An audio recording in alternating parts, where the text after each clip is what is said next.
Good morning, welcome to our intellectual quality और learning platform. तो हम अपने डेली करंट अफेयर सीरीज की ओर आगे बढ़ते हैं। उससे पहले कुछ मोटिवेशनल कोट्स के बारे में जानेंगे। अगर दुनिया वालों की सुनोगे तो जिंदगी भर सुनते ही रहोगे। अगर अपने दिल की सुनोगे तो कल दुनिया वाला तुम्हें सुनेंगे। तो इसीलिए लोग क्या कह रहे हैं उससे आपको कोई मतलब नहीं होना चाहिए। आप खुद की सुनिए और आगे बढ़िए। अपने अच्छे कर्म की ओर आगे बढ़िए, कड़ी मेहनत करिए, परिश्रम करिए, ताकि सफलता एक दिन अवश्य मिलेगी। तो इसी के साथ हम अपने डेली करंट अफेयर सीरीज की ओर आगे बढ़ते हैं। उससे पहले आप सभी लोग हमारे टेलीग्राम ग्रुप पर जुड़ जाइएगा। यहाँ पे आपको सारे पीडीएफ प्रोवाइड होंगे हमारे यूट्यूब सेशंस के। चलिए 21 दिसंबर 2023 के सारे करंट अफेयर्स को डिटेल में कवर करेंगे, तो वीडियो के अंत तक बने रहिएगा। क्वेश्चन नंबर 1, हाल ही में अब्देल फतह अल सीसी को किस कंट्री का राष्ट्रपति चुना गया है? तो राइट आंसर हो जाएगा इजिप्ट। इजिप्ट का हाल ही में अब्देल फतेह अल सीसी प्रेसिडेंट बने हैं। तो जानते हैं इनके पॉइंट्स के बारे में। मिस्र के राष्ट्रपति अब्देल फतेह अल सीसी ने मध्य पूर्व के सबसे अधिक आबादी वाले देश के नेता के रूप में तीसरा कार्यकाल हासिल किया है। 39 मिलियन से अधिक मिस्र वासियों ने पूर्व सेना प्रमुख सीसी के लिए मतदान किया, जिन्होंने एक दशक तक सबसे अधिक आबादी वाले अरब देश पर शासन किया है। तो हमारा पॉइंट ये होगा कि हाल ही में इजिप्ट के प्रेसिडेंट अब्देल फतेह अल सीसी को फिर से नियुक्त किया गया इजिप्ट का प्रेसिडेंट के रूप में। तो अब्देल फतेह अल सीसी फिर से इजिप्ट के प्रेसिडेंट के रूप में बने रहेंगे। तो चलिए नेक्स्ट क्वेश्चन नंबर 2 की ओर। संयुक्त राष्ट्र द्वारा घोषित वर्ष 2024 क्या है? तो राइट आंसर हो जाएगा इंटरनेशनल कैंप लाइट्स ईयर। तो इस वर्ष 2024 का जो आने वाला वर्ष है वो यूनाइटेड नेशंस के द्वारा डिक्लेयर कर दिया गया है कि वो वर्ष इंटरनेशनल कैंप लाइट्स ईयर वर्ष के रूप में जाना जाएगा। तो जानते हैं इसके पॉइंट्स के बारे में। संयुक्त राष्ट्र ने 2024 को अंतर्राष्ट्रीय कैमलेट्स वर्ष घोषित किया है। यह निर्णय दुनिया भर के लोगों के जीवन में कैमलेट्स के महत्वपूर्ण महत्व को उजागर करने के लिए लिया गया है।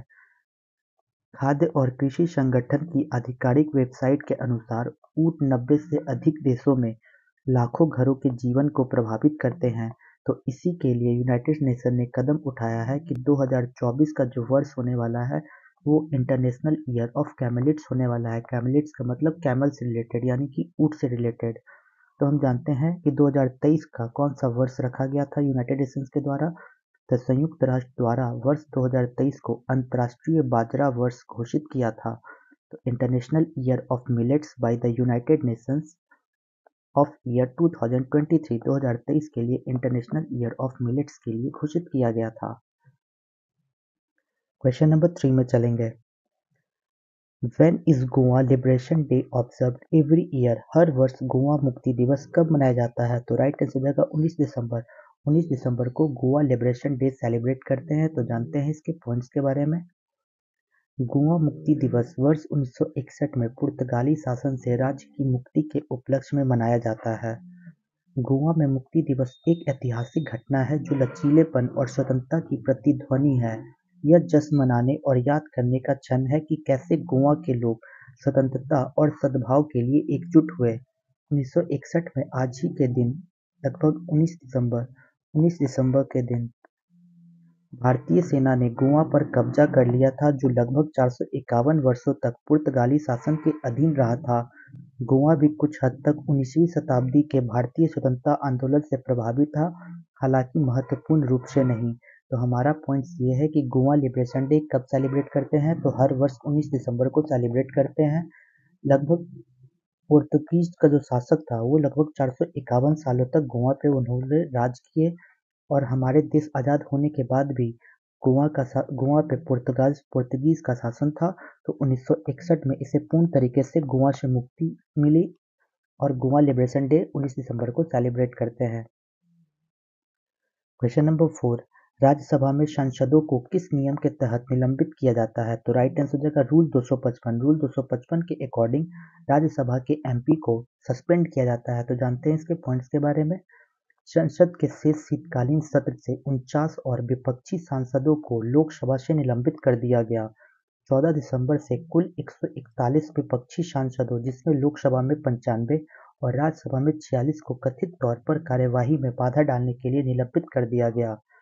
प्रक्रिया और कार्य संचालन नियम के अनुसार रूल नंबर 374 के तहत लोकसभा अध्यक्ष ऐसे सांसद को नाम ले सकते हैं जो सभापति के अधिकार की अवहेलना करते हैं और नियमों का दुरुपयोग करता है। नियम 256 यानी रूल 256 के तहत राज्यसभा के सभापति के पास सभापति के समान शक्तियां होती है। तो हमारे लिए ये पॉइंट्स बहुत इंपॉर्टेंट होगा कि हाल ही में राज्यसभा और लोकसभा दोनों से निरस्त किया गया, सस्पेंड किया गया एमपीज को अकॉर्डिंग टू रूल।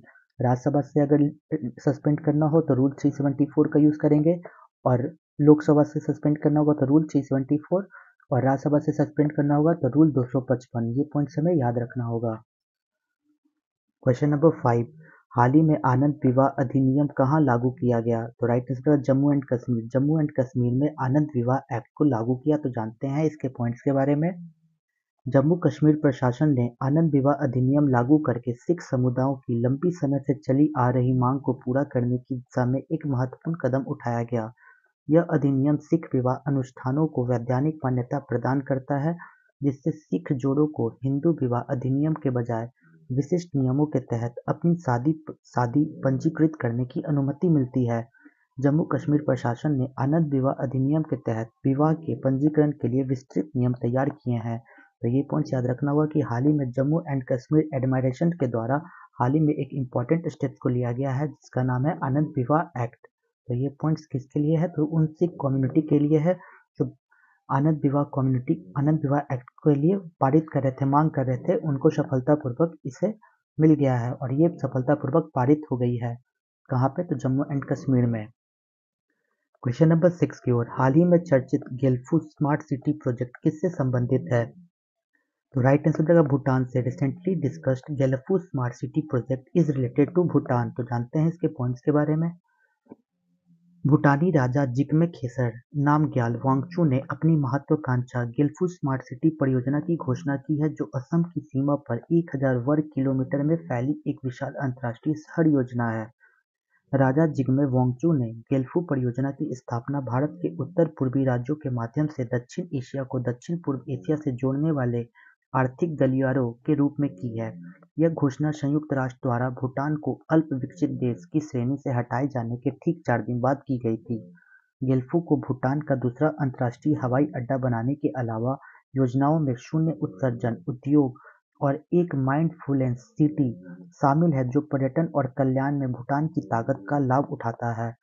इस रेलवे लाइन में से असम और पश्चिम बंगाल में सड़क मार्गों, सीमा व्यापार बिंदुओं के साथ-साथ भूटान की पहुंच म्यांमार, थाईलैंड, कंबोडिया और सिंगापुर तक बढ़ाने की उम्मीद है।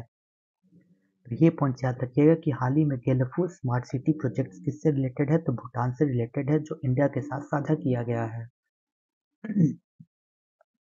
क्वेश्चन नंबर 7, हाल ही में डार्क मैटर की खोज के लिए पृथ्वी पर सबसे गहरी जिनपिंग अंडरग्राउंड प्रयोगशाला किसने शुरू की है? तो राइट आंसर देगा चाइना। चाइना के द्वारा हाल ही में डीपेस्ट जिनपिंग अंडरग्राउंड लेबोरेटरी को स्टार्ट किया गया है, जो अर्थ का सबसे डीपेस्ट यानी सबसे गहरा है। तो जानते हैं इसके पॉइंट्स के बारे में। जैसा कि आपको इमेज में दिख रहा है कि चाइना जिनपिंग अंडरग्राउंड लैब दुनिया का सबसे डीपेस्ट और सबसे बड़ा underground lab build to study dark matter को स्टडी करने के लिए बनाया गया है। चीन ने डार्क मैटर की वैश्विक खोज के लिए दुनिया की सबसे गहरी और सबसे बड़ी भूमिगत प्रयोगशाला जिनपिंग अंडरग्राउंड लेबोरेटरी शुरू की है। रिपोर्ट में कहा गया है कि 2400 मीटर लगभग 7874 फीट गहरी भौतिकी प्रयोगशाला दक्षिण पश्चिम चीन के सिचुआन प्रांत में स्थित है। 3 लाख क्यूबिक मीटर 79.3 मिलियन या लगभग 120 ओलंपिक आकार के स्विमिंग पूल के कमरे की क्षमता के साथ यह अब दुनिया की सबसे बड़ी भूमिगत प्रयोगशाला भी है। इटली में ग्रैंड सासो राष्ट्रीय प्रयोगशाला के आकार से लगभग दोगुनी है। राज्य एजेंसी की रिपोर्ट के अनुसार डीप अंडरग्राउंड और ultra low radiation background facility for frontier physics experiments Liangshan स्वायत्त प्रांत में जिनपिंग पर्वत के नीचे ये स्थित है। तो ये पॉइंट याद रखना होगा कि चाइना के द्वारा सबसे डीपेस्ट और largest underground laboratory Jinping underground laboratory global search for dark matters के लिए चाइना ने कदम उठाया है। क्वेश्चन नंबर 8, आईपीएल नीलामी 2024 में खरीदा गया सबसे महंगा खिलाड़ी कौन है? तो right answer Mitchell Starc. Mitchell Starc IPL auction 2024 में सबसे एक्सपेंसिव प्लेयर है। तो जानते हैं इसके पॉइंट्स के बारे में। 19 दिसंबर 2023 को दुबई, संयुक्त अरब अमीरात में कोका कोला एरिना में आईपीएल नीलामी 2024 में ऑस्ट्रेलियाई विश्व कप विजेता कप्तान पैट कमिंस आईपीएल इतिहास के सबसे महंगे खिलाड़ी बनने में कुछ ही क्षण बाद उनकी जगह उनके हमवतन मिचेल स्टार्क ने ले ली है। कोलकाता नाइट राइडर्स और गुजरात टाइटंस के बीच कड़ी बोली के बाद स्टार्क को 24.75 मिले और कोलकाता नाइट राइडर्स ने करोड़ों रुपए में खरीदा। इसके बाद चेन्नई सुपर किंग्स ने डेरिल मिचेल को 14 करोड़ रुपए में और पंजाब किंग्स ने हर्षल पटेल को 11.75 करोड़ रुपए में खरीदा। स्टार्क 8 साल के अंतराल के बाद आईपीएल खेल रहे हैं। उन्होंने आखिरी बार 2015 आईपीएल में रॉयल चैलेंजर्स बैंगलोर के लिए खेला था। 2018 में उन्हें केकेआर द्वारा वापस लाया गया, लेकिन उन्होंने अपना नाम वापस ले लिया।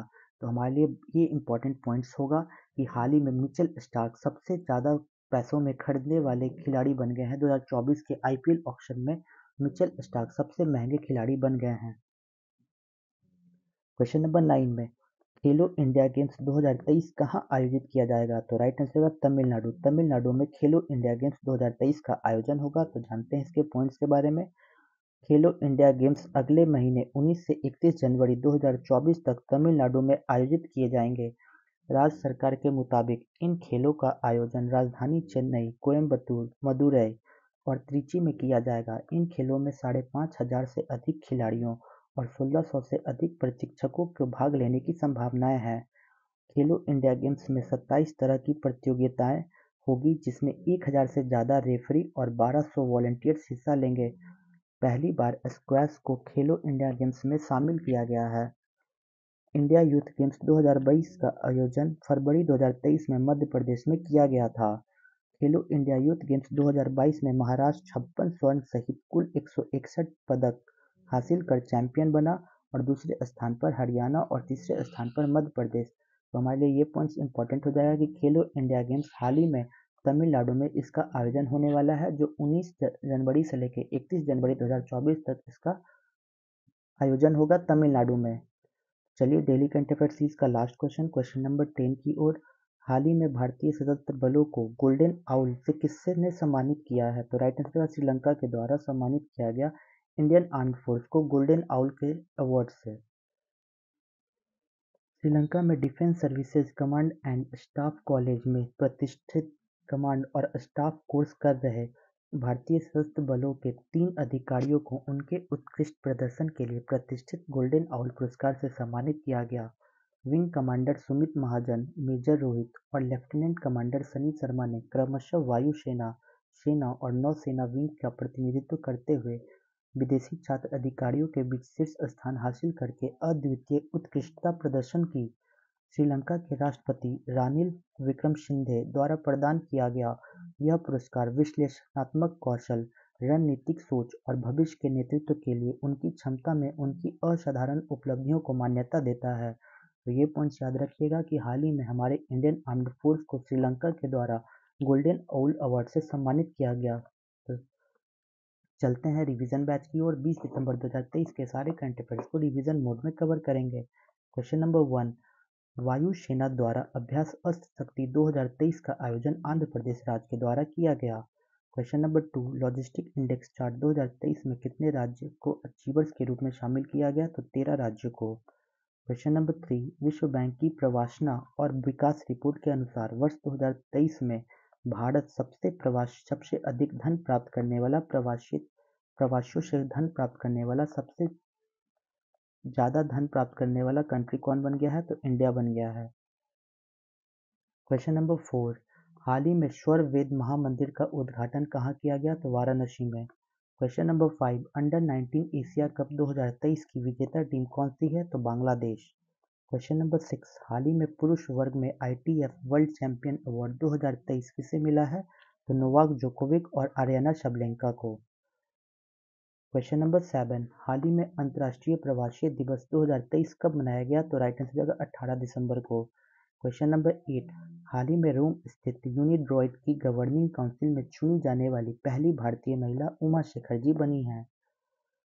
क्वेश्चन नंबर 9, अंतर्राष्ट्रीय गीता महोत्सव 2023 की भागीदारी राज्य कौन सा है? तो राइट आंसर जगह असम। तो चलिए क्वेश्चन ऑफ द डे में चलते हैं। तो आज का क्वेश्चन हमारा क्या है, which of the following is correct about tincture of iodine. Tincture of iodine से रिलेटेड क्वेश्चन है। तो आयोडीन के टिंचर के बारे में निम्नलिखित में से कौन सा सही है। आपको आंसर कमेंट बॉक्स में देना होगा। Option A, it is a solution of iodine in ethanol. It is a solution of iodine in hydrochloric acid. It is a solution of iodine in nitric acid या none of the above. आपको answer comment box में देना होगा। तो यहाँ तक video को देखने के लिए thank you so much guys. Video को ज़्यादा से ज़्यादा हो सके तो लाइक शेयर और सब्सक्राइब करें ताकि और भी कंटेंट आपके पास पहुँच सके। जय हिंद, जय भारत दोस्तों।